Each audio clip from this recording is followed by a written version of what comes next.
I'm Luke Storey. For the past 22 years, I've been relentlessly committed to my deepest passion, designing the ultimate lifestyle based on the most powerful principles of spirituality, health, psychology, and personal development. The Lifestylist Podcast is a show dedicated to sharing my discoveries and the experts behind them with you. So how do you determine what to call yourself, right? That's what we were chatting before the official begin of the recording. Yeah. I think it sort of reminds me of, I was telling you, I'm doing this mastermind with a group right now, which is it's just so moving, and what's actually occurring in this container is so powerful. But at the beginning, as I introduced myself, and of course they know who I am by virtue of the fact that they've signed up for this 6-month journey with me, you know, I sort of gave them a trailer of coming attractions by saying, you know, obviously, you know, I'm Peter Crone, the mind architect, but I'll later reveal that I'm not that, right? And so there's sort of a little tongue-in-cheek in there, but it's also to let them understand the misnomer of any kind of label. You know, if you want to go even deeper, it's not, I'm not even Peter, you know, it's like that's a sound, Totally, right? So totally. certainly why would I hold on to a particular title? And helping, you know, work with a lot of pro athletes and in their transition into retirement, you know, the association with the title can become the attachment to the perceived value. Now, of course, there's the actual undertaking of whatever their skill is. But when I'm no longer a professional athlete, or I'm no longer a mother or a father because the kids have fled the nest, and the perceived value that was associated with that title suddenly becomes diminished, and that person goes into a slump or depression, or they're lost. But if they can recognize, well, that's just a chapter of my life where I called myself a professional athlete, and I'm curious to see what the next chapter is and what I might call myself. So I think it's probably what we're going to dive into, but the power of language and how it becomes the container in which we function, you know, sort of the reverberations of a way of viewing ourselves, our personal reality, our personality is based on the linguistics that we've invariably adopted or inherited through our childhood. But then they become the very sort of the fortresses in which we're stuck. Isn't that interesting, paradoxically, in the form of language as a communication tool? Yeah. In that it's so powerful and expansive and allows us to move forward, but in the same way, it, by contrast, can also become a trap, especially the self-identification with titles. As you were speaking, I was thinking of, there was a period in my life when I was really attached to being a musician. So people say, hey, who are you? What do you do? I say, I'm Luke. I'm a musician. Yeah. I play bass. I'm a musician. Right. And then as that started to fall away and I lost interest in that, and maybe I wouldn't have had I been more successful you know, in terms of making it a career. But at one point I was like, let that go. And then I became a fashion stylist. And, you know, there was this egoic sort of attachment to that, even though it wasn't even something about which I was truly and deeply passionate. It's kind of something I fell into and sounded good on paper. And it was kind of cool to tell people at parties. And I was like, oh, I'm a celebrity stylist. Right. Got to have the celebrity part, not just because if you just say stylist, they think you do hair. And they're like, oh, do you do color and cuts? No. And then you have to explain what a stylist is. But but that's to the earlier point we were kind of starting to explore. It's difficult when you don't have a way to label yourself, because in terms of especially if you yourself are a brand, or you're having some kind of, you know, professional persona, you need to be able to communicate that when you get booked to speak or come on a podcast. When I do the intro for this, I'm going to have to say, our guest today is Peter Crone, fill in the blanks. Right. Yeah. But as a continually evolving person, like I know you are and I am, it's like, God, it's kind of a moving target. Who am I? What do I do? I don't even know. Right. You know? It's one of I love writing in quotes, and that's how distinctions sort of invariably come through me. And I say, you know, words are both the lock and the key. That's good. So that's good. You know, so what I would assert my superpower is sort of really in listening. And so what I'm listening for is these stories and narratives that people will come to me for, like an athlete who's scuffling, or he's, you know, having the yips on the mound as a baseball player, or a golfer who keeps missing the cut, or, you know, it's an executive who doesn't have good control of his staff, or whoever it might be. They'll tell their story, but really that's symptomatic, right? Like a good doctor, like a real doctor, like part of my work is in Ayurveda. So what we call a Vaidya is somebody who would be able to look at these subtle symptoms, and sometimes less subtle, and be able to sort of reverse engineer and go, okay, well, where did that actually arise from? So if someone's dealing with anxiety, I never deal with anxiety. I couldn't care less about it. But I know that that points to a deeper construct that they're stuck in. Invariably, it's something to do with insecurity. I don't feel safe in my environment. And then we can correlate that to some experiences in a house where maybe mum or dad were mercurial, there was inconsistencies, dad would come home drunk and he would make a lot of noise. And for a child, it was just very unstable. And so their relationship that they developed to environment was, I fundamentally don't feel safe. And now as a 30, 40, 50-year-old could be earning plenty of cash and maybe have status in a company, but they struggle with anxiety or social anxiety. And so why I'm sharing that as it relates to words of both the lock and the key is that the words that have created the lock, that is the precursor, the container within it which anxiety is sort of an inextricable experience, is something like I'm not safe. Now, they're not walking around saying I'm not safe. And yet that programming, that code at the subconscious level is nonetheless the bedrock of the way they think, feel, and act that gives rise to their sort of conscious experience. So that's sort of the art. And to describe their felt sense of being, they label it anxiety. Yes. Or it could be depression, or as you can speak to, addiction, or whatever it is that anyone's dealing with, or that they don't feel they're getting sufficient income based on their own perception of self-worth, or the relationships keep crumbling, and whatever it is that humans deal with, it's usually a pretty small bucket. There's 5 or 6 topics of conversation for humans, right? And then the names change, the location shift. It's my relationship, it's my health, it's my career and my money. So for me, what I love doing is being able to sort of take somebody to that blind spot that got triggered or formulated sort of very similar to epigenetics, but really sort of what I call emotional epigenetics. So there were certain triggers externally that turned on the construct that then people became stuck in, that then manifests in their real life as something that they're now trying to solve, which is too late, right? Again, one of my catchphrases, I don't solve problems, I dissolve them. And it's the dissolution has the key in words, right? The lock and the key. The key is that we use language, or at least I do, to be able to help them to see, you've been living for 20, 30, 50 years in the construct of I don't feel safe. And that gives rise to the way that you relate to life. And they're like, wow, I've had that there for 20, 30 years, so. I think people with your ability, and I might share that ability to a lesser or greater degree, but a really good listener. Yeah. That's listening for what's behind the words. It reminds me of Tony Robbins when he does these interventions. I've been to a number of his events, and I'm always like, get to the part where you do the interventions. That's my favorite part, because someone's like, I'm pissed at my boss, and I'm stuck here and stuck there, and he's like, no, it's this. He picks up one word or some nuance in their body language, and he finds the story under the story. I find that to be a really just a fascinating skill that some people have, and I sense that you have a bit of that too. Yeah, for sure. I would say that's pretty much the tenet of my whole work, the cornerstone of what I'm doing with people. Even in this mastermind, as I sort of briefly explaining to you prior to this, I'm working with someone, but I'm simultaneously teaching people about what I'm doing. But in my world, it's I kind of know where they're stuck and they can't see it. So there's a certain degree of grace and compassion that's required in that process. And I can be pretty direct, but I want to be able to help them see it. So I'll ask questions around it. Okay, where did you feel that when you were younger? Can you remember a particular incident where you felt like you weren't sufficient or you weren't enough? And so it is definitely an art form. But it's to see the lights. I can understand why you love that moment, because when you see the lights come on, it's the best. It's insane. It's never gotten old over 2 decades of doing it. Even in this mastermind, the one particular person I was helping that I was telling you about, she came back the next month, and we're only meeting once a month, but people were like, wait, is that you? You look totally different, right? And it's because she is, right? The version of her that was in a conversation with me at the beginning literally died, right? And that sounds very esoteric, but the identity that we think ourselves to be is what gets in the way of what we're ironically looking for.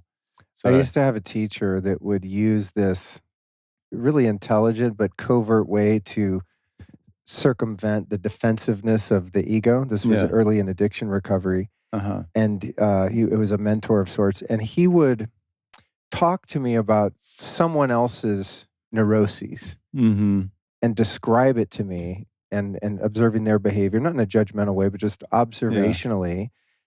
And he would use that as a way to speak to me. Yeah. Because I was, curious, and there was a nature of inquiry to it that would allow me to not be defensive or closed-minded. Yeah. And he started describing someone else's behavior patterns and things like that.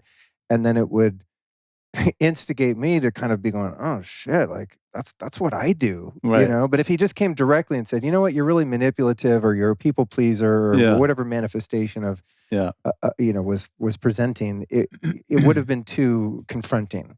And in his wisdom, however flawed he was in hindsight in many other ways, God bless him, he was really skilled at that. He really understood the nature of ego and all of its games and defensives, and just how elusive it can be. And so that's one tool that he used, is he would talk about other people. And it was almost like gossiping. It wasn't, necessarily to a group, but just to me, like, did you notice he did this and that and that? Yeah. And it would be like a way to pull my covers without me knowing he was doing it, maybe until years later, and going, oh, I see what he was doing. And I've even adopted that to some degree when I sense that I have the ability to convey an insight to someone, but there's just the door's closed. Yeah. Right. Without being invasive or, too coercive about it. There are a number of different tools that I think can be really useful.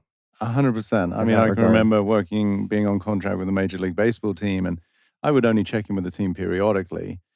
And whenever I was there, the medical staff, which travel with the team, home games, whatever, or away, they were fascinated with the process, and I actually helped a lot of them discover some of the tools in communication. There's simple questions you can pose. But you said about the door, it sort of reminded me of one of the analogies I gave them. I said, listen, if I'm the world's greatest interior designer, and I'm known for that, there's a certain prestige that's out there in the world, I'm still not going to bust into somebody's house and start rearranging the furniture. Like, if you're in this state, you're going to get shot, depending on and many others, right? Mm-hmm. So as a metaphor for helping, especially with something as subtle and sensitive as the psyche, I would always remind the guys, you've got to knock on the door gently or ring the bell, and see if you get invited in to make some suggestions as to how they could perhaps refurnish their place. That's so good. That reminds me of one tactic I used when I was a fashion stylist, a celebrity stylist. Let's not forget that. You'd work with someone, especially people that had some notoriety, and they are surrounded by yes people. Yeah. And so they get this sort of inflated sense of authority and self, yet the powers that be, say their manager, agent, label, movie studio, is in my ear going, man, you got to change the way they dress. Like, they have bad taste or whatever it is. Right. And so there was this sort of trick that I developed that I later ended up teaching my fashion students, which I did for a long time. They would say, well, I want to wear this and I want to wear that. And here's what I brought. And here's what I think this look would be. And rather than saying like, oh, no, that doesn't look good, I would say something to the effect of, oh my God, that's awesome. That's so cool. Let's put this over here on the rack, and then check out this other thing that I brought. This could be cool too, right? It's just just nuance of saying the same thing, which is basically like, that is horrific looking. You're not wearing that. Right. But rather than shooting it down, just kind of, giving them some, in hindsight, sort of false props. Yeah. But just kind of ushering in the idea that I thought would serve the highest purpose of that. And in that case, it's like there are different ways that we relate to people, right? So in that case, it's professional. Maybe it's someone you've met before, or they know they're aware of your abilities. So it really speaks to the element of trust, right? Because the degree to which that relationship, in your case, over time became enhanced or strengthened, and there was affinity, is probably the degree to which you then don't need strategy, right? Totally. It's just a nice thing for people to be able to understand that if you're still employing those tactics and you're married to someone, like, you've probably got issues. Totally. No, that's a key distinction. It really because is. When I'm thinking of those situations, it would be in the very beginning of a professional relationship. Yeah. And then after, hopefully I succeeded in giving what they ultimately wanted, right? Yeah. And they got positive feedback about their red carpet thing or the music video. Yeah. Then that trust would be built. And rather than them walking in like, who are you? You don't know who I am and what style I want. Yeah. They would start to be more receptive, and it would become more collaborative, right? Yeah. And there was, less of those tactics were necessary. That's very true. And I think it's a nice thing, just, in the nature of doing this podcast, for people to go, oh, okay, where is there the absence of trust in the relationships that are important to me, at least? So of course, it doesn't have to be Joe Bro on the street. But, if there's that absence of the ability to be fully self-expressed in a way that's authentic and honest, then there's something to look at, because there's going to be a fundamental fear that is either something about the way that you feel you can't express yourself, or the concern for how someone's going to react. And either way, that's a threat response. And And I would actually invite people then to consider, as I often say, then you don't actually have a relationship. Right? So I just did the little stage event here, and I had someone come up, and she was very kind about talking what she's dealing with. I had everyone think of a problem or two in their life, and I wanted to help them see they don't have any problems. They have a conversation about reality. And, and it dissolves the whole construct of a problem, right? You've got circumstance, and then you've got resistance to it. That's what you call a problem. Yeah. It's not over there in the circumstance. Oh, that's good. Yeah, I like that. So she very kindly got up and was talking about this current situation for her. It was about whether she's got the right partner or not. And she was very vulnerable, and it was great, and it was very helpful for the group. And what I pointed out is I said, so in your analysis, and you're like, I get it, you're trying to figure things out, and whatever the context was for her to try to figure things out, like the future, family, whatever, I said, you're actually in a relationship with your own mind as it relates to who you think he could or should be. So you're not actually in a relationship with the person with whom you're sort of studying as to whether you should be in a relationship with them. And for her, it was quite pivotal. She's like, wow. And I said, yeah, don't worry. It's like most people. They're in a relationship with their own mind and not with the actual human.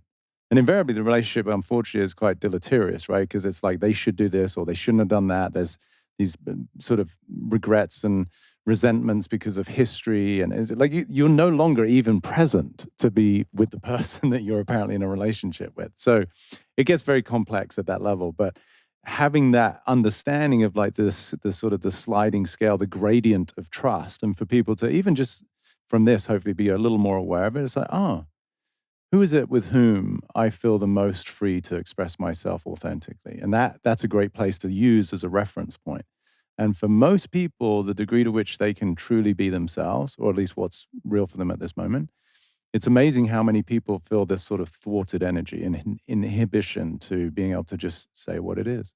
And I invite people to, look at that, because it's a shame, because then you're either being stingy with yourself and your true feelings, and you're certainly not really connected and have that affinity that I say we all want. We want to have that bond and that love and acceptance. So the whole thing about trust and the strategy is just a beautiful segue for people to go, oh, wow, like it's amazing. When I'm with my best friend, I can sit around in my boxer shorts and talk about anything. But even when I'm with my own mum, somebody might be saying, there's so much I hold back because I don't want to upset her, or I don't think she approves of me. And I'm like, well, that dynamic right there means you're not actually in a relationship.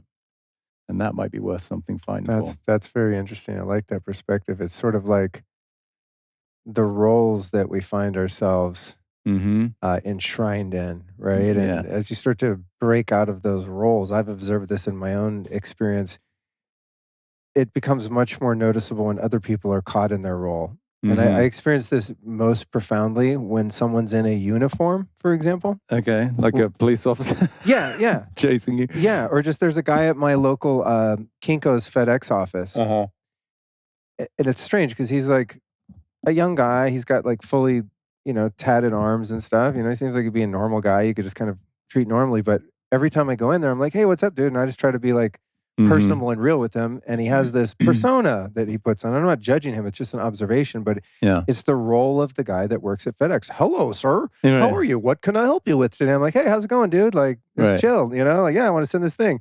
And I try to break him out of that role just as a fun exercise, and he will not budge out of that role. And, I respect his professionalism and whatever's motivating him to do that. But it's just interesting to observe. And then I can reflect and go, oh, what roles am I still playing? Am I playing the role of spiritual guy or biohacker guy or podcast host guy? Where am I sort of drifting from my authenticity? And am I behaving differently or coloring my persona according to external inputs, like who I'm around? If I'm around a certain ethnic group, am I trying to like relate to them more? Or you know what I mean? Yeah. Or am I treating the CEO different than the janitor? Or can I just learn to have the integrity of authenticity and just be the same Luke to the best of my ability, no matter what the circumstances are? Beautiful. And not have a role. Yeah. And be malleable enough to allow myself to evolve without a role, and to be able to discard them, like the roles we were talking about in terms of having a title. Yeah. It's fun. It makes life dynamic. Oh, it is. And it also makes you present, right? Because even in the absence of perhaps the freest version of you, like you notice like in front of a person in uniform or a CEO, that perhaps you make some subtle adjustments, even if you're playing the game, you're aware of those two, right? So it's sort of that self-reflective ability to be able to, see where am I playing a part that I think is appropriate for the environment I just stepped into, which is a reactive mindset. I'm not saying it's wrong, but it's reactive, right? So one of my most popular quotes, I say, life will present you with people and circumstance to reveal where you're not free. And to me, that's the whole paradigm, right? So you're going to be presented with people and circumstance to reveal where you're not free. So in the context of the game that you play, which I love, the opportunity for Luke, which of course we now know is not who you are, it's just a sound, is where are you being triggered, which we could equate to not being free, right? So even with the guy at FedEx, which sounds like sort of almost noble and part of your conscious elevation role, right? Is there the absence of your own freedom that is something for you to look at versus like he's being professional, right? And I mean, this goes down the rabbit hole, which is why I'm so excited to just sit with you. I feel we're sort of overdue for this conversation, but it's the distinction between what I fundamentally call a reactive life or a creative life.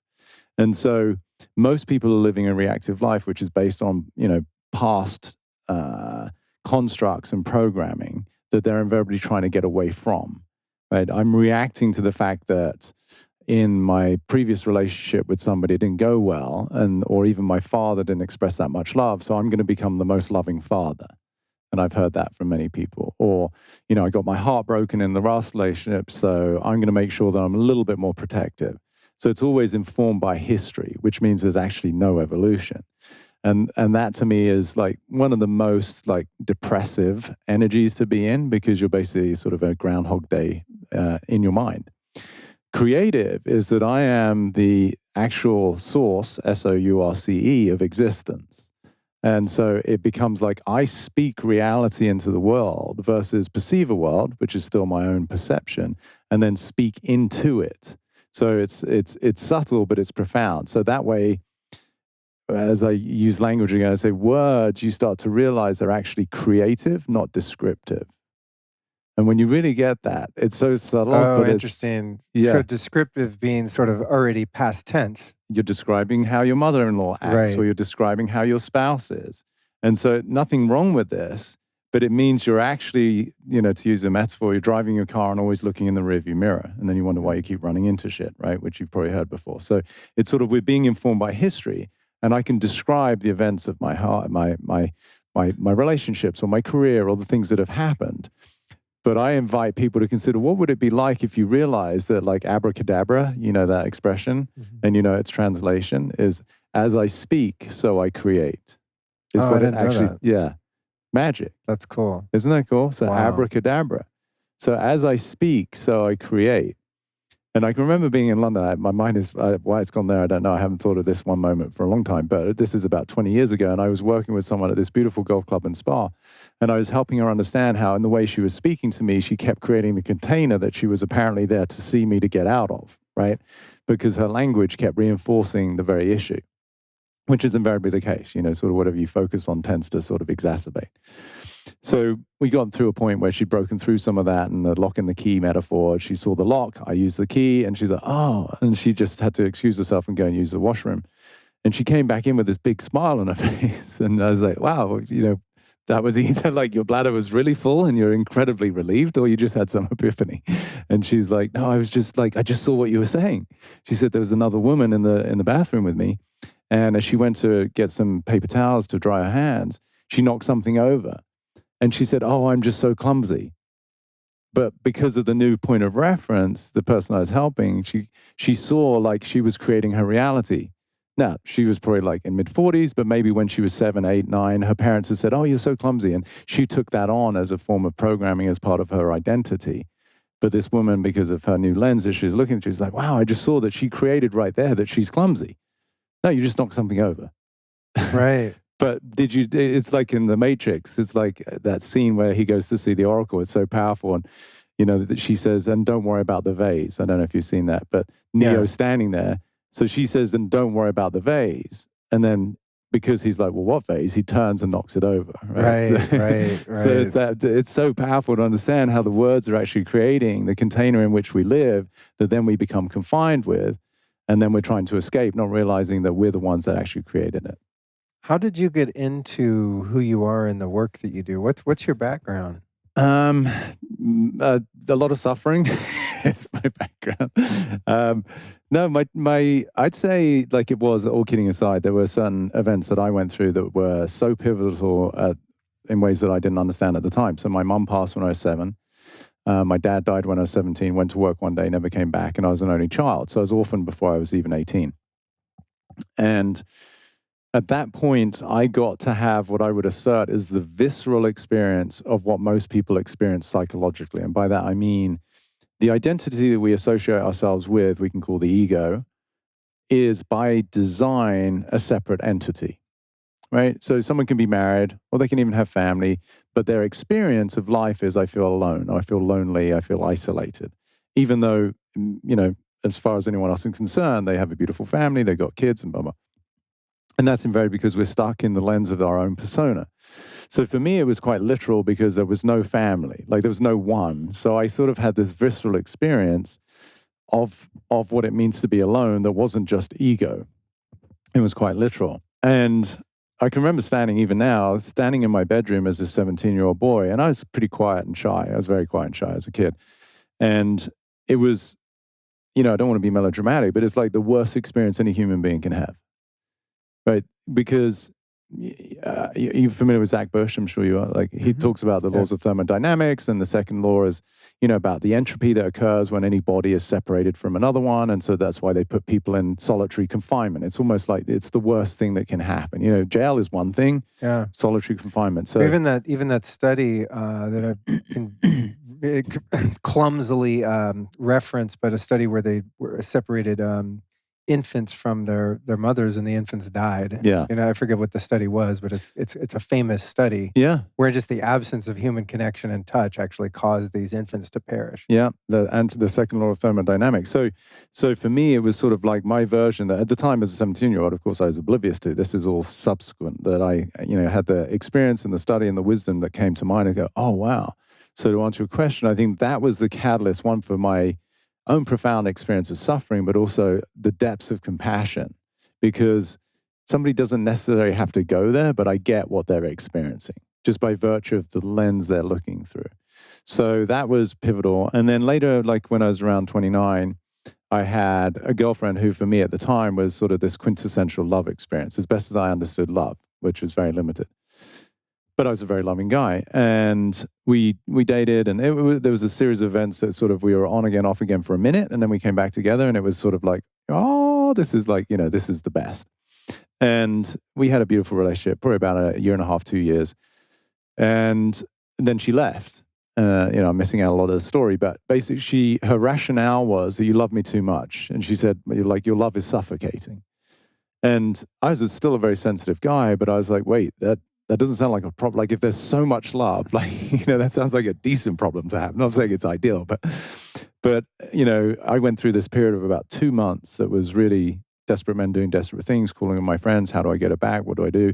And I couldn't sleep. I lost weight. I woke up one night and I actually screamed at my own mind to shut up. Like, it was like, I wasn't neurotic, but it was a trying time. Anyway, cut to, I was just sitting at my desk in a rent control apartment in Santa Monica. And I had these incessant questions going through my head, one of which is, where is she? Is she dating someone already? Will I see her again? And will I ever have love like that? They were the sort of the main pillars of my concerns. And in one like sweep, I got the answer to all the questions. And it was, I don't know. Where is she? I don't know. Is she dating someone already? I don't know. Will I see her again? I don't know. And will I have love like that again? I don't know. And it was so categorically the truth that there was no denying it. And for the first time in my life, I realized that the very fabric of the life itself is uncertainty. And yet, by virtue of being human, based in these principles of insecurity and inadequacy and scarcity, our little brain is always trying to figure out uncertainty, which is exhausting, right? Which I know you can relate to, knowing your history a little bit, and even what you spoke to on the stage, which was so eloquent. We're trying to figure out, which is really, we're trying to find security, which is futile because the nature of life is uncertainty. So in that moment, not only did I get the answer to the questions that have been keeping me up at night, But I also saw the actual fabric of life. You know, if you want to get sort of celluloid-like, it was like, you know, I saw the code in the matrix. And I felt a freedom that cascaded through my body in a way that I didn't even know was one possible, and that subsequently never left me. Now, I've had glimpses, of course, of dipping back into other things to look at, but it was like, oh, I don't know. I don't know what's going to happen. And for the first time, not only did I realize that the very nature of life is uncertain, the future's unknown, but I was totally okay with that. And it was total peace. And so that really set the stage, to come back to your question of like, that was my quote unquote training, was life giving me a sort of the proverbial spiritual 2x4 around the face in a very loving way, but super profound, that from that moment forth, I recognized the distinction between the fabric of physics and life, and then the design and the structure of an ego, which you have the fabric, which is uncertainty. And then you have the very rudimentary feeling of insecurity of the ego, which wants certainty. And to see the conflict and the paradox of the two, and I realized all anyone's looking for is they just want to feel safe, as one principle. You know, beyond that, you can call it love or peace or freedom, but they're all synonymous to me. They're all sort of bedfellows. So at that moment, they all cascaded through me, and the sort of the tipping point of the beauty of the story was I hadn't spoken to this girl for about 6 weeks. For the first 2 weeks, we've been talking, and I'm like waiting for okay, I'll come back or whatever. Never happened. So the 6 weeks had gone by, and within 15 minutes of me having that moment, she calls me. And I had a landline. I don't think I even had a cell phone back then. But she calls my landline, I pick it up, and she's now crying, saying, I miss you so much. And I immediately got the entanglement of the whole thing, right? Because I hadn't, as I was talking about earlier, really been in a relationship with her. The epiphany that hit me, the suffocating love, was the adaptation, the coping mechanism that I had for the deep, profound fear of loss because of my mum's and dad's passing. So the love that I had in sort of an inherent way with very loving parents that was ripped away, that left that boy very hurt, was my sort of kryptonite. I will never lose again because that hurts too much. Find love, as best as I knew it at the time. So my perfect boyfriend behavioral adaptations, my compensation skills, albeit very authentic, had that undercurrent of real fear. You wouldn't have seen it on the surface, but that was the energy that she felt was the suffocation because it wasn't authentic love. And so at that moment, I was actually available because I was no longer trying to control an outcome. In this case with her, I was trying to control the avoidance of something, which is the worst form of control. When you're trying to control an outcome to get something, that's subtle energetic differences, but I was trying to avoid something. So she, in ways that she couldn't have consciously known, suddenly calls me within 15 minutes of me having this experience. And she couldn't be further. She was in New Zealand. I was in Los Angeles. I don't know how the hell she got there, but she's literally the antipode on the planet to speak to the power of like, there's no distance and time. So she literally is calling, crying, I miss you so much. And all I got at that moment is like, oh, finally I'm available to you. So that was, I would say, the very foundation of how I got to where I got to. What were you doing professionally at this time? I was a trainer. Like a physical personal trainer? Yeah. Celebrity fitness trainer. Really? No, really, yeah. I was so you were living in Santa Monica and... traveling all around the world with a couple. They were very, very renowned. I mean, people could Google it in a second. But so, yeah, they were making films all over the world. And I kept them svelte for 5 years. And how did you fall into that line of work? Again, just my karma and my destiny. I was a trainer in Pacific Palisades at a place on PCH and Sunset, which you're probably familiar with. It used to be called Pacific Athletic Club, then it became a Spectrum, and now I think it's a Bay Club, but just opposite Gladstone's there. And I had, as my undergrad, studied human biology and exercise physiology. So for me, transforming a body was like a piece of cake. Like I understood the inner end, the chemistry, the biology, like the movement, the biomechanics. So it was almost to the point, it wasn't like it was boring, but it's like, really? Like you need someone to help you? Like, and then I understood that they really did, So, but a buddy of mine, I was living in this rent-controlled apartment, the very same one that I was talking about, my story. And he said, look, I don't know anyone who knows more about the body than you. Like if you get certified, I'll give you a job as a trainer. Because I was working, this was prior to my gig as a celebrity trainer. I was working in a bar, like down near the pier. And it was fun. It was a summer, but it was sort of a little bit below my pay grade. And so I was like, okay, fine. I got qualified as a National Academy of Sports Medicine trainer. He gave me a job in the gym. And I was always incredibly hardworking. I didn't have a car. I had to borrow a push bike to get to work from Santa Monica. I was riding up PCH and pouring rain, trucks going by me. I'm like, if ever I make this is going to be a good story. And so, yeah, within 5 months, I'd had such an incredible roster of clients with great results. The GM came up to me at one point and she said, we've got 2 new clients for you. And I was like, sure, bring it on. I actually found a journal from back then, and I'm sort of showing my age. As I said, that was about 20-something years ago. It's about 26 years ago. And I was seeing 13 clients a day. That's an hour workout. So I would have my first client at 6 a.m. and sometimes the last one at 8, and somewhere in there, grab a snack. So I sort of kind of had this quiet admiration for how hard I was working. I didn't have a penny to my name. My parents weren't wealthy. They didn't leave me anything. So anyway, the GM, to go back to the point of the story, she came up to me and said, we've got a couple of new clients. I'm like, sure, bring it on. And she said, no, these are very special clients. And she said, they're Bob's clients. And everyone knew Bob because Bob had this celebrity couple as his trainers, but he was a dad and he was tired of all the travel and he had handed in his resignation. They said, well, going back to the trust thing, we trust you. Would you help us to find a replacement? So I was thrown into the interview pool of about 3 or 4 other trainers, and I knew as soon as they mentioned the names, I just intuitively knew I'd get it because he was particularly athletic, and I'd coached tennis for a while, and I was a strong skier, and they had a place in the mountains, and I was like, I didn't know, but there was an intuitive sense. So that was the previous career for 5 years, traveling around the world and Australia and England and New York, and it was fun. And how did that evolve into the work that you did now, the deeper work, kind of the personal training of the psyche and soul, as I'm starting to gather? Yeah. It's interesting to sit down and have a conversation with you because I don't really know a lot about you. Right. I know that we have many mutual friends, and every time I've seen you, I perceive you to be warm, articulate, kind, intelligent, interesting, inspiring. There's just an energetic thing. Thank you. But it's funny because I really research people before I sit down and talk to them usually. And I'm just like, yeah, Peter Crone, everyone knows him. Yeah. I'm like, I actually don't. So this is, thank you for indulging me. But as you were describing to me earlier, you have this, this mastermind program, there's 400 people in it. And I'm like, oh, wow. Where did that actually, how did that evolve? Yeah. No, it's been quite the speed with which the trajectory, certainly in that realm of social media and stuff, that's all happened quite quickly. And I'd assert it's just because of the resonance of what I'm saying. It's really hitting people. Even here, people have very kindly came up to me and they're like, oh, can I get a photo? I love your work. Your work's changed my life. And then there's some people, I was on a panel yesterday who came up and they're like, wow, there were a couple of things you said that just really hit me and it's just changed everything. So I think that dynamic that's occurring is what's allowing for 400 people to sign up to, a not cheap mastermind. And it's been nice to be able to reach people in a way that otherwise I wouldn't have been able to do.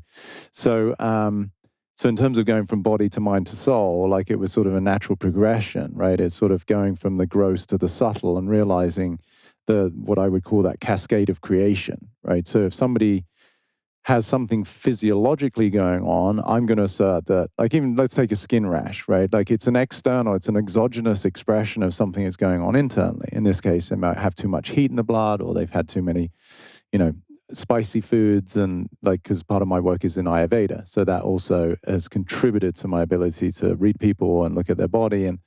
But through the lens of these Eastern philosophies, I was like, wow, if you're really going to look at what someone's dealing with symptomatically physically or symptomatically emotionally or in their life, you got to understand what was the cascade of events that led to that.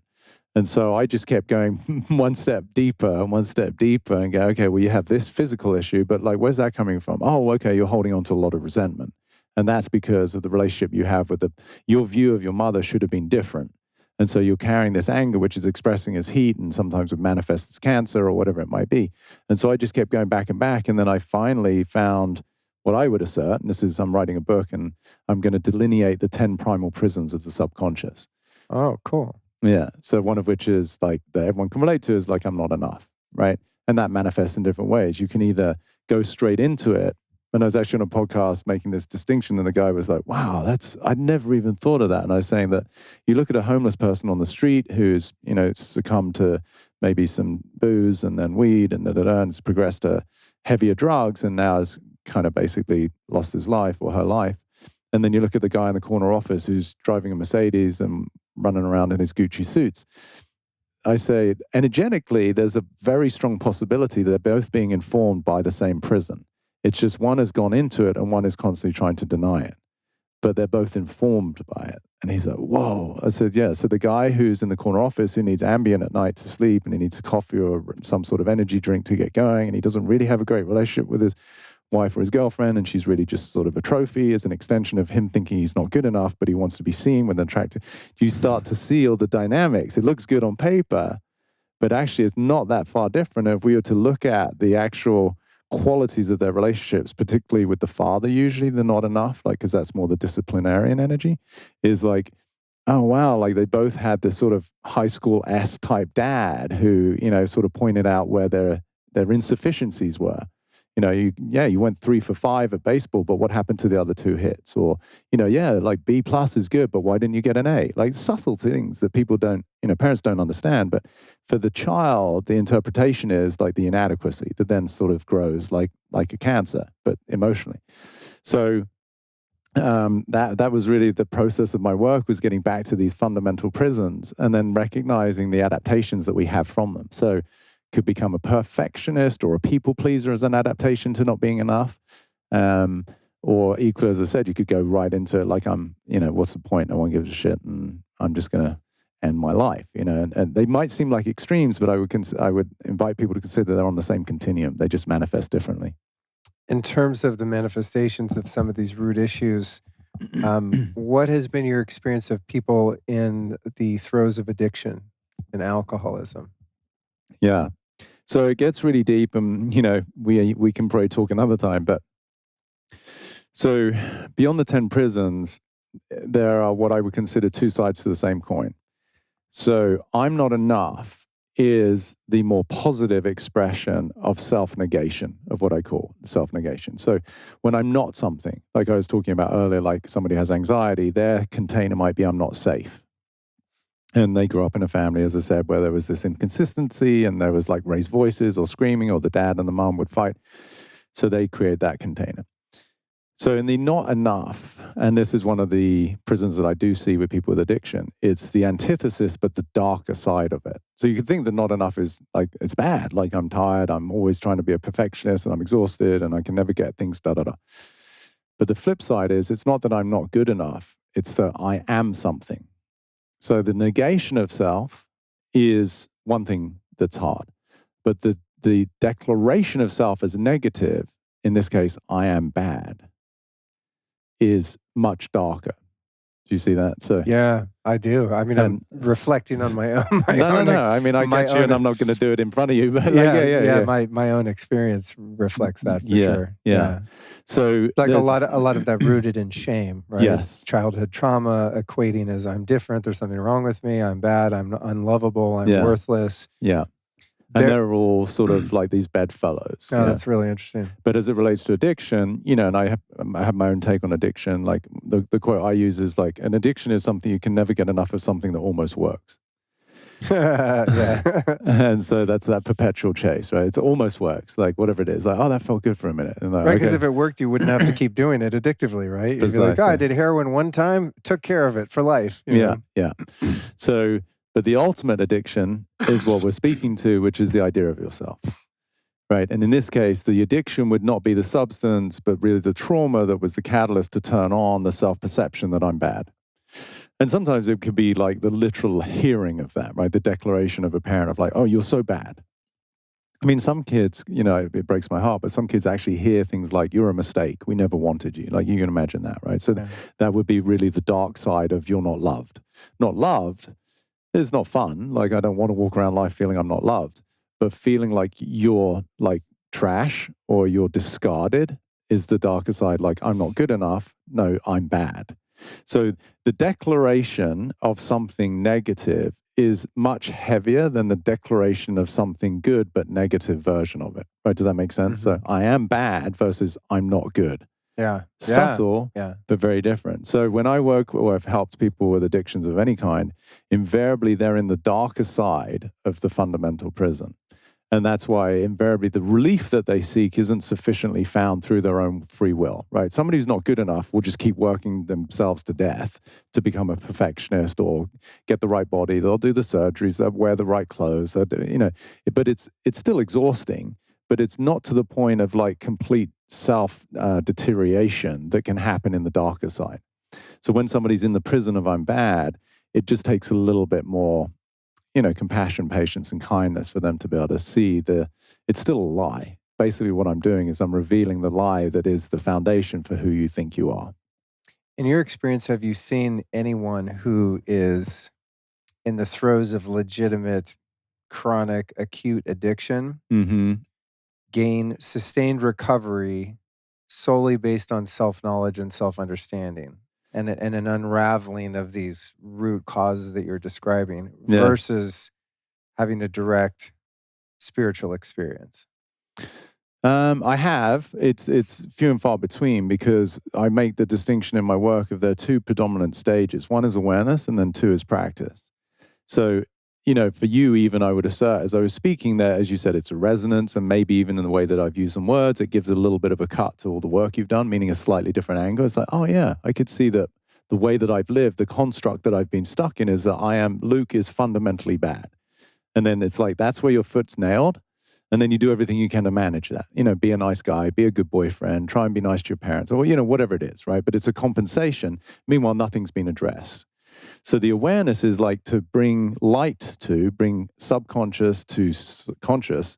So now I know, oh shit, like I've for 30, 40, 50 years have really not even believed, but who I've been is bad. It's not something I believe, it's who I am in my personality. And that's why people can't escape it. That's the ultimate addiction, right? It's like, you're not walking around going, hi, I'm Luke, I'm bad. But you're concerned about like, okay, well, I don't want to give this guy this clothing, even though I know it's better for him, because I don't want him to get mad and then I look bad and then I don't have my job, right? That's how it presents. So when you start to see the awareness part, oh, wow. And I can remember the moment and the moments that continually got reinforced. My dad said this, the teacher said that, my girlfriend said that. And it's like continuing this narrative of who I am fundamentally is bad. That's the awareness. And the relief that comes from that, because then I'll take people through an exercise and I'll say, okay, well, where am I going to find that? Like, is it part of your manufacturing label? It's like, it's not a truth, it's a story and you've got all the evidence to support it. Then it's like the practice of who would you be in the absence of that constraint? And that's the invitation to become a new person, which isn't easy, because it is the death process of the constraint that you were in. I literally, when I'm working with somebody, as they see the possibility and the freedom and the relief, their breathing patterns, their physiology, if I was monitoring their blood pressure, all of that would change. They literally are becoming physically a different person by virtue of the fact they're looking through a different lens. It's beautiful. But the habituation of the pattern itself, as you know, has still got momentum. And so that's the practice part, is to, just like when I worked with actors, it was fun because they were doing this for a profession. They would have to take on a character with all the different idiosyncrasies of that character. And if they did it well, we as a viewing audience bought into it. Tom Hanks plays a gay guy dying of AIDS in Philadelphia, and he gets an Academy Award. He did it that well. But deep down, he knows he's straight, he's married, and he doesn't have HIV. So, but the depth of these constraints are much harder to overcome because they started at age 3, 5, 7. And normally they've got 20, 30 years of like progressive reinforcement. So that's where the practice of like, who would you be in the absence of that previous constraint? Oh my God, I don't even know. I'd feel so free. I feel light, right? And then you start to live from that place and that becomes your new persona. That last piece right there, who would you be without that, reminds me of Byron Katie. I don't know if you're familiar with her work. She's I've seen some of her prior stuff. Guest on the show. And her work is just, it's profoundly simple and effective in equal measure. Yeah. It's like, okay, I'm mad at Peter because, he embarrassed me in front of this person. And then the inquiry in her questions is that true? Yeah. Did he embarrass you? Well, yeah, he embarrassed me. Is that really true? Right? You kind of go down this thread. Yeah. And ultimately, with most situations, you arrive at, well, I can't really, really know that to be true. Yeah. Right? Perhaps I just had a feeling inside and I perceived it to be that he said something to downplay my significance or something, right? Yeah. But then at the end of that inquiry is, who would you be without that thought? Got it. Who would you be without that belief? Yeah. And I love watching her work with people. I think I saw her in the early 90s for the first time when I was still like wildly addicted and insane. Yeah. There was something in the process that she went through with people on stage where I was just like, I don't know what she's doing, but I like it. Yeah. I couldn't quite grasp it, but it's at that moment, who would you be without that? Well, I would be free. I would be fulfilled. I would be in love. I would experience joy, And then in that moment is almost like, well, why the fuck are you hanging on to what you believe to be true that's likely not? And sometimes it's just like a simple little frame shift like that. Yeah. That seemingly on its surface insignificant, but subjectively to the person having that realization can move a mountain. It's so impactful, and that's the ultimate addiction, right? And it's where, again, I use a lot of expressions and quotes. I say you can't be held accountable for that which you're oblivious to. And that's where the compassion comes in, right? Because people will point fingers. Oh, you shouldn't do this and you shouldn't. Well, if you had their conditioning, you'd be doing exactly the same thing. So I would never have the audacity to tell people what to do, but I can point out why they're doing it. And then they can become empowered in the way that they say, oh, I've been doing that forever. Yeah, well, it's because you live in this fundamental construct of some form of negation that you're not this or you're bad. And so that's the ultimate addiction. And that's where being able to sort of inquire into the truth of that. So there is definitely a correlation. Someone has actually mentioned that before. They saw my work. And I love the correlation because I've seen some of her stuff too. And I think we do it slightly differently. But it's really a fundamental inquiry into the truth of your own perspective. Because it's a lie. That's ultimately why it can't be sustained over, whether it's one lifetime or many lifetimes, because the primordial imperative of any organism is to survive. But in this case, the ego's survival is based on its own identity because it's fictitious. So in order to sustain the identity of the ego, that hit you, right? Yeah, that's great. Isn't that great? Yeah. So you have to constantly either tell the story, like I was saying, words are descriptive for most people, which is they sustain the story. They get to be right consistently. Or you have to keep manifesting environments and circumstances to give validation to your own story. Because that's the way that the ego sustains its existence, is being right about its own perception. And it was the most fascinating thing in my work, having done this for 2 decades, is like, wow, I just keep seeing that people would actually rather be right about their inadequacy than just be free. Totally. It's like A Course in Miracles. You have to make the decision. You're invited to make the decision. Would you rather be right or would you rather be happy? Right. Yeah. That one principle for me has been so impactful. I mean, I think I had to hear it once and it was like, it's one of those things that lodges in the subconscious, and find myself in the midst of a conflict in which, God, I just got to win. I have to teach them. I have to show them. Even if they don't know I won, I need to feel like I won. And it's like, God, all I'm looking for in that victory or perceived victory is just a sense of relief and peace. But I could have that by just stopping the fight. You know what I mean? Another Byron Katie thing that's great. She says the defense is the first act of war. Yeah. It's like so much of the stuff that we struggle with is just, we perceive it to be at times a war with other people or circumstances. But as you indicated earlier, this is all just this inner dialogue. It's this inner war that we're fighting only because we don't know that we're doing it. And that's where the compassion comes in, which is why I said you can't be held accountable for that which you're oblivious to. And I think for a lot of people, that helps to shift, even in people that they are in relationships with or they love. They can see their mannerisms, their idiosyncrasies, but they're looking from a position of judgment. And I think it's one of the greatest shames in relationships, because people will verbally say, I love the person, or even to them, I love you. But energetically, there's this subtle judgment. They're making them wrong for something. And in that sort of, there's a disparity, there's a delta between what I'm proclaiming is love, but actually my energy and my approach and my behavior around you is quite judgmental.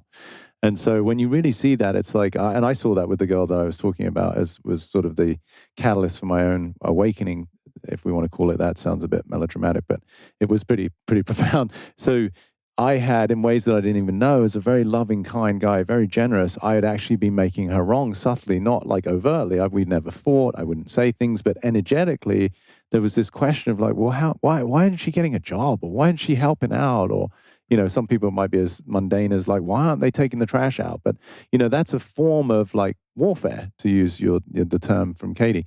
It's like, because you're in resistance with reality. And that really is the bedrock of all suffering, is that I'm in fundamental conflict with the way things are.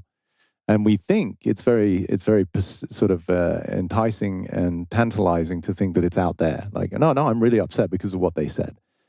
Well, if you break down the physics of that, that's actually impossible. You really to understand the mechanics of how you have an experience.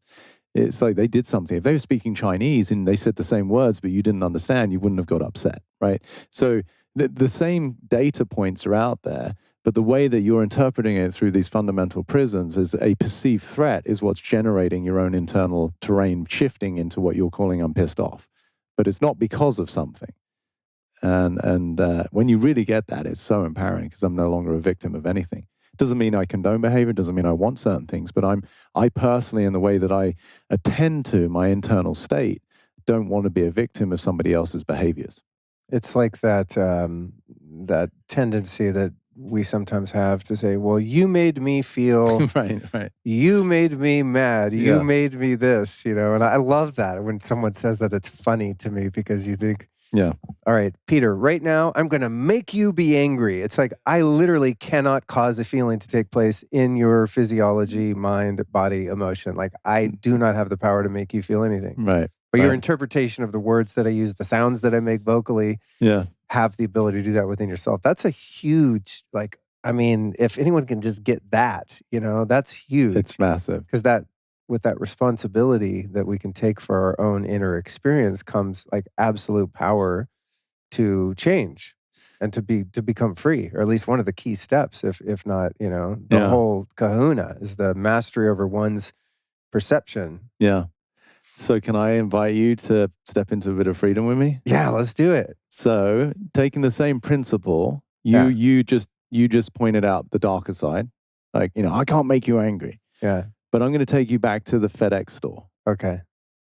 So now what you just shared with me, which was super accurate and I'd say astute, where can you see you're playing the same game, albeit looks like the more philanthropic version? I don't know. So you said, I can't change your feelings, right? Like you can't make me angry, which might look like that's a more hostile approach to manipulation, right? I'm trying to piss them off. I'm trying to press their buttons. We could argue that as the conscious elevator, that when you go into the FedEx store, you see this guy who's stiff and how are you? And he's very professional. But there's a subtle judgment, albeit with, as I said, philanthropy. You got it now? Yeah, totally.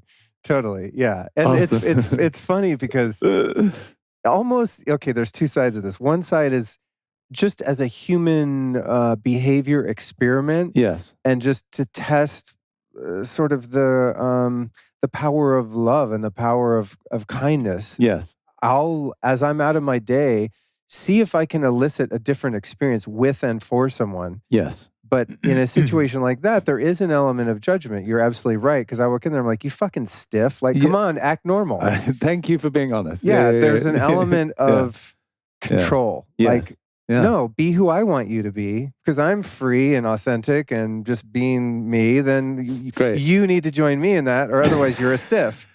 And you're boring me at FedEx. Thank you. Be interesting. Thank you for the invitation that I offered to let me help you find some freedom. So what you just said there is so beautiful, and it's the most authentic, version of that story, right? Which is like, what if the FedEx guy listens to my podcast? Because there's only one guy with tattoos, Sorry, I apologize for my judgment of you. Forgive me. It will be the segue to a beautiful conversation where you can even be more vulnerable with him and apologize for your behavior.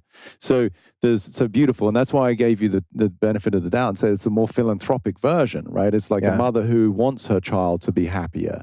It looks like it's well intended, but for where that person is based on the trajectory of their karma, they're not happy at this moment.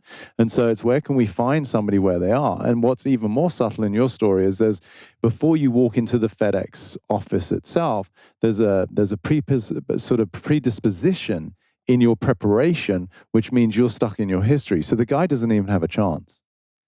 So now you've lost your moment to be where you are. Because I already have a perception of him as the stiff that never breaks to my generous kindness. Yeah. Right? So now we get to see you, not him. So what's exposed in that sort of subtle and under the guise of loving, I want to be da-da-da, which is all valid, but it's still got a subtle energy of manipulation. So what does that say about your persona? What is the underlying current? What are you really trying to achieve there?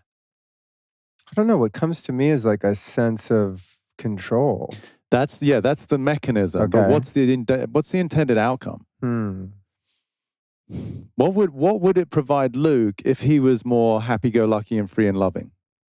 God, I don't know. I guess just a greater sense of ease Yeah. and fluidity. Yeah. I would assert you'd feel more comfortable, you'd feel more safe, Yeah. you'd feel more seen, which we could put under a bigger umbrella of I'd feel more free and loved.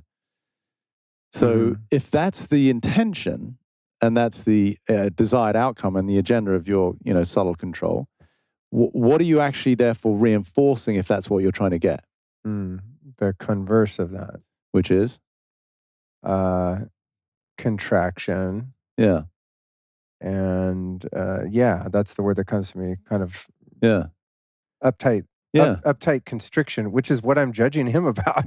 Right? It's like, that's the thing. Yeah, that's the annoying thing about the guy. And I'm not really annoyed, but just as an exercise, absolutely. We're exaggerating everything. But I have 100% have a judgment. Like, come on, dude. Like, I've been in here 10 times. Like, act normal. And be the way I want you to be, because this is not fun. This is boring. Right. And this is why this is so beautiful. And I'm so happy that you're just who you are and you're so available. Because the irony is your judgment of him is that he's not being free. And yet the very space from which you're coming is not free. Right. Because you're not allowing him just to be whoever he is. Right. Yeah. And yet, so this is that subtle victory. This is so good. And I really hope you get something from this and maybe you'll rewatch it. But like your such beautifully intended outcome is that what you're saying is, in order for me to be free, I need you. It's personified in one guy. Really, it's going to be everywhere, because it's obviously going to be a trigger for you.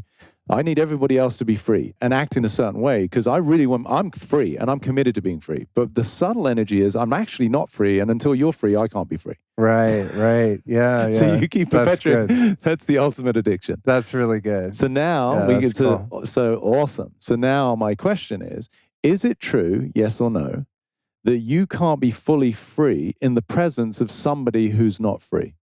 Is it true? So I'll phrase it differently. So is it true that you can't be free whilst he's occurring to you as quite stiff? Is it true? Well, in the ultimate reality, no. Yeah. But based on that dynamic. Based on your current conditioning, I got it. Yeah. But in terms of the bigger picture, because this is the invitation, right? This is the awareness we're stepping into. It's like, wow, I thought that I was doing the conscious elevation part, and I'm like the almighty guy walking in here, like bringing freedom to this cat who's so stiff and boring. He's not interested in my freedom. He's more free than you are because he's not trying to change anything. Yeah, right? He's happy being in his role. Because there's a certain degree of obviously being oblivious, right? Like sort of, so as you continue to go through these different tiers of awareness, it sort of becomes more subtle. So, but I just love that we're having this conversation because it just speaks volumes about your commitment to your own freedom. Otherwise, this wouldn't be occurring, which is like, oh my God, like I'm the guy judging, I'm the stiff, I'm the one who's not free because I'm not okay with the way he is, which is the absence of freedom. Right. Oh, that's so good. Thanks, Bailey. That's so good. Yeah. I love it. So now, what is the possibility for Luke going into metaphorical FedEx store? What do you see right now as being possible in the absence of the need to make anybody other than the way they are at that moment? Well, I think actually an appreciation for the phenomenon of someone playing a role and just the observation of that and just an acknowledgement that that's okay and doesn't need to change, and that maybe even just to enjoy that as an experience, like, or a curiosity. I wonder what's going to happen today when I go in and there's a guy that I formerly judge as kind of stiff that I can never get to just be real with me or be free with me, right? Yeah. Wouldn't it be interesting if I go in there without any expectation and then all of a sudden he starts being really free with me? He's like, hey, dude, like, I see you all the time. You want to grab a beer sometime? Like, wait, like that would be a shock to your previous conditioning. Yeah, totally. Whereas now it's available. And that's what the portal is to possibility. Because you said it, curiosity, what to me is in the absence of the need to try and control things, you actually step into what I would say is more like the childlike sense of exploration of like, let's see what happens. And there's a joy about that. You don't know to what degree he might be listening to a podcast. He might be in a fight with a wife. He might be sitting down with a therapist. And it's a catalyst for him to suddenly see something about the way he shows up at work. And you don't know that. But if you walk in with your previous conditioning, which is all based in history, for that reason it's stagnant, which gives you heaviness, and that only reinforces the need to think that, well, shit, by now I got to get the guy free because you're the one carrying the weight. Versus if you continue to be in harmony with this moment and not know what's going to happen, then it's always a fresh opportunity to just discover what's actually going to transpire. Yeah, much more interesting. Isn't that beautiful? Peter, where does, and we have a few minutes left here because I know you have to catch a plane. In all of this framework that you're creating, cultivating, exploring here today with me and our listeners, where does spirituality fit into this framework? Where does God fit into this framework? Where does, the power, the driver of the change come from outside of just a psychological, intellectual understanding and, like wordplay and observation and all these different perspectives? Is there, in your life or in the core of your work, is there a spiritual core or a practice or something that is contributing from that point of energy? All of what we just discussed to me is from that space. So the distinction I make is between the absolute and the relative. What we've been talking about is the relative, but we need the relative to access the absolute. Absolute to me is interchangeable with God or consciousness or spirituality. The unified nature of life is, to me, spirituality or God. There's no separation. The relative, like I was saying earlier, my experience as a 17-year-old standing in the room whose parents have died, is the relative. I'm by myself. And so Luke, the individual idea of yourself, is the one that's trying to change his environment in order to feel comfortable. But when you're part of the environment, then there's nothing to change. And in fact, we could argue that the attempt to change everything around you is itself that catalyst for suffering, because you're basically in denial of reality. Everything is the way it is. Like one of my quotes again, I say, everything is the way it is, but only always. Right? But then to what degree are people always trying to change the way things are? Now, that does not deny the fact that you can be committed to something, like someone's building a building or they're building a business or they're committed to a beautiful relationship and they see a future trajectory. Amazing. And again, I say, we're all masterpieces, yet works in progress, right? So it allows for both. But if people don't have the fundamental acceptance and harmony with the way things are, then they're going nowhere rapidly. So it's that, to me, is the fabric of spirituality. That is, without using words, to me, that's exactly where I function from. Is that there's no problem, everything's unified, and all I'm doing is dissolving what the perception is that's in the way of that. Like, again, I say everybody's free. Everyone's a free spirit pretending they're not free. So it's like the framework underneath the way you explore and the way you work with people. I guess you could say, let's see if I can articulate this. It's like the context is consciousness, manifest as truth, say, right? And then the content is the kind of the meandering and the mechanics of how we arrive at that truth. Yes. Would that be fair? That's fair enough. And I would just add that there are different levels of context. So what I spoke to earlier about these 10 primal prisons, I call them context. If you live in the context of I'm not enough, it will inextricably give rise to the way you think, feel, act, and the results you get as a direct extension of that context. Context is definitive, right? When we're in this room and it's like, 200 square feet or whatever, like we're not going to throw the Olympics in here. It doesn't allow for that, right? So similarly, the framework of words, going back to how we started this with language, is like the lock and the key. Most people live within a context that's very confining called I'm not enough or I'm not safe. And then they manage their life within that. It's like living in this rent control apartment that I was in. So, but it's psychological. Spirituality or God is the realm beneath that, which is pure possibility. There is no limit. But we create constructs, which at times can be helpful. I often say freedom without structure is chaos, right? So you can also start to see that if there's no structure, that's like, when you get pulled out of the pod in the Matrix and you don't know who the hell you are because you've been pulled out of time and space. But that is the new paradigm to step into where everything's available. So even for you now, what we did is we removed to a certain degree a context called things need to be a certain way for Luke to be okay, which we could track back to life, right? We're not going to get into it today. But like that little boy is under the impression that in order for him to feel safe and free, he needs people to act a certain way. And now it's just manifesting in a subtler, obviously not so impactful way. But to me, it's the same thread. So that's a context. But beneath, if things didn't need to be a certain way for you, you dip into a bigger context, which is the realm of pure acceptance. and pure possibility that you don't know who's going to be on the other side of that FedEx door or that restaurant door or wherever. And that then becomes a life of joy and exploration. That's awesome. Thank you. I knew we were going to have fun. Yeah. I didn't even know you were going to be here this weekend, you know, and I saw you and I was like, oh man, we got to make this happen. Yeah. So cool. So glad we got to drop in. Yeah. The great thing about doing this thing that I do is I feel that I really can speed up my getting to know someone in the cultivation of relationships. Like I know next time I see you or run into each other, perhaps we're in contact for whatever reason, to hang out or talk business or whatever it is. It's like we get to save like 2 weeks of small talk. Yeah. Right? Because I'm just like, I feel that I'm understanding the essence of who you are and what you do, which is just fantastic. So thank you for spending time with us. I have one question for you, and that is, well, it's a three-parter. Who have been 3 teachers or teachings that have influenced your life and your work that you'd like to share with us today? I have never had that one. I'd like to start with my dad, because he, in a way that I was oblivious at the time, taught me the essence or the quality of unconditional love. Right? As I'm a kid, you know, you could say 15, 16, 17, but I'm still a kid. And then he went to work one day and never came back. But and especially after the passing of my mum, which when I was 7, so we had a decade together where it was just the 2 of us.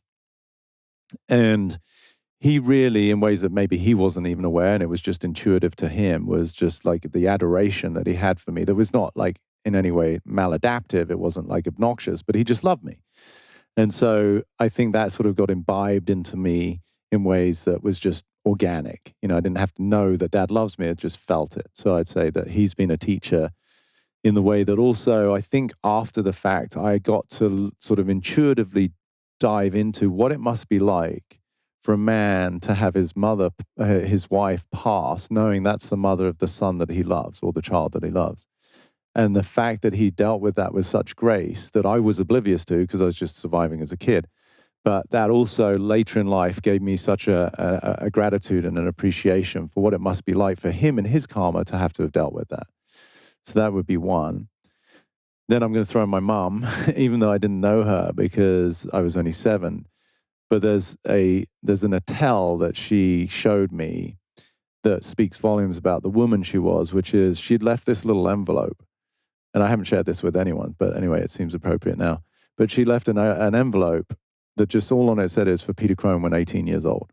So, and inside there was a beautiful note, and it was the rings that were the symbolic exchange of love between my mum and my dad, the wedding rings, engagement rings, maternal rings, whatever.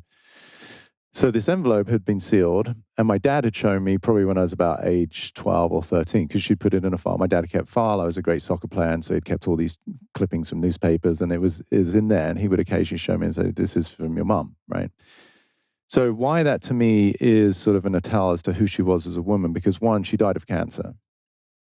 And for her to have the foresight to want to leave a note for her son, who would not get that note for another 11 years, but to be able to express the depths of love that she had for that being, which was me, and to want to share the tokens of love that she shared with my dad, and all while she knows she's about to die, to me spoke volumes about who that was as a woman. Wow.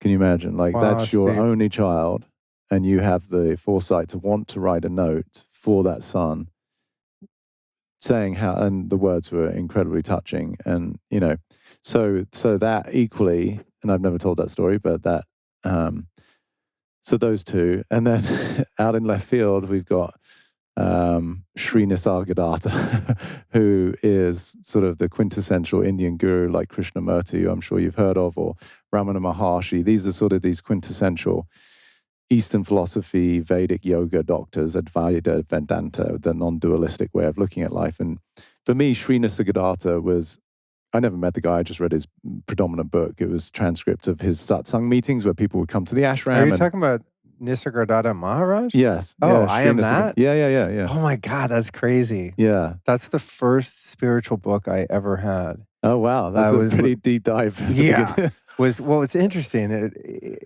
I had some family that used to travel to India when I was still in the depths of addiction in my early 20s. And they would go stay at this ashram of Satya Sai Baba in Puttaparthi, India, in southern India. And my cousin, who was around my age, he brought me that book as a gift. I Am That. And I mean, I was just in the lowest of lows. I mean, just totally mentally incapacitated. I mean, reading a book was impossible, let alone a book of that depth. Yeah. You know?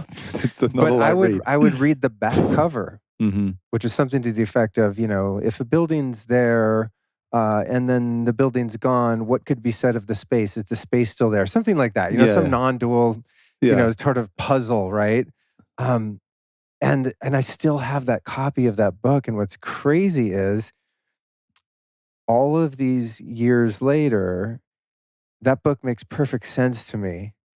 And it almost seems not simple, because I would be, you know, kind of discounting the, you know, the gravity of it, but it doesn't sound like a foreign language to me. It's like, oh yeah, I mean, that's the goal. I don't know that I have non-duality, but I start to experience some of that concept. Yeah. And then one of my favorite teachers, if not my favorite, Dr. David Hawkins, I used to reference that book a lot, and all of his teachings were about, you know, devotional non-duality in essence, and his whole framework that has just benefited my life so tremendously is really based on, you know, that Vedic system or theology of non-duality. So that's interesting, but very few people are aware of that teacher or that book. And it was like, that was the one book that gave me a little sliver of hope that there was some truth out there that I didn't understand, but that someone had at some point understood truth and the way life is. You know, that someday I might be able to read it and get some help. And eventually I did. So that's so cool. And that's why, I mean, I'll show you my copy one day and you'll just get a kick out of it. It's so dog-eared. There's probably, like, without sounding too, like, you know, I'm not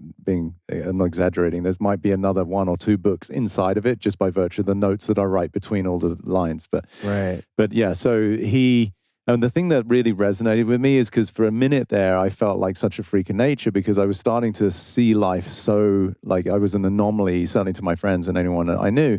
And so for me, he was sort of the safe haven, because as soon as I found the book, I was like, oh, I'm not just a complete freak. Like, there's somebody else who gets what I'm talking about. So there was this sort of beautiful resonance and this confirmation of, like, I was really onto something quite profound. So, and I loved his attitude. He was so grumpy with it. Like, I liked to, you know, and I could sort of have that compassion for the fact he's like, look, I keep telling you the same damn things. Like, you're not getting it. Like, everything you think is BS. Like, there was a comedy to his almost like anger in the way that he expressed his profound insights. But absolutely. So yeah, they would be the 3 that I'd pick. That's very cool. Thank you. All right, where can people find you?